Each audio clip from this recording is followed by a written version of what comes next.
नमस्ते दोस्त, प्रणाम। आप लोग के स्वागत है हमारे यूट्यूब चैनल पर। दोस्त खेसारी लाल यादव जी का जो सॉन्ग आया है, जिसका पोस्टर नहीं आया था, डायरेक्ट मोशन पोस्टर आया है इसका। दोस्त ये सॉन्ग जो है आरजे म्यूजिक पर ये सॉन्ग आ रहा है, जो कि ये सॉन्ग खेसारी लाल यादव और शिल्पी राज दोनों मिलकर ये सॉन्ग को गाए हैं। और ये सॉन्ग में जो इफेक्ट का रोल की है वो है अनिक्षा जो है इसमें इफेक्ट का रोल की है।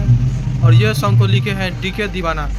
दोस्त बात किया जाता है, ये सॉन्ग 2 साल पहले भी खेसारी लाल यादव जो है सो गा चुके हैं, यही सेम टाइटल से साड़ी के प्लेट, जो कि इंटरटेन रंगीला चैनल पर आया था। और वो आशिकी फिल्म का जो है वीडियो था, और वो वीडियो में अमरपाली दुबे नज़र आई थी।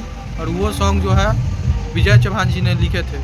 2 साल पहले यही सेम टाइटल से आया था गाना साड़ी के प्लेट, और फिर वही टाइटल से साड़ी का प्लेट से ही इसका टीजर आज आ चुका है आरजे म्यूजिक चैनल पर। और इसका जो फुल वीडियो है ये 15 तारीख को आएगा, तो आप लोग ज़रूर देखिएगा, जो कि एकदम बेहतरीन सॉन्ग है। 2 साल पहले भी यही टाइटल से गा चुके हैं, फिर वही टाइटल से ला रहे हैं, तो कुछ तो ज़रूर उसमें होगा, तभी तो उसको दोबारा ला रहे हैं। बाकी चैनल पर नए होंगे तो चैनल को ज़रूर सब्सक्राइब कीजिएगा। बाकी धन्यवाद।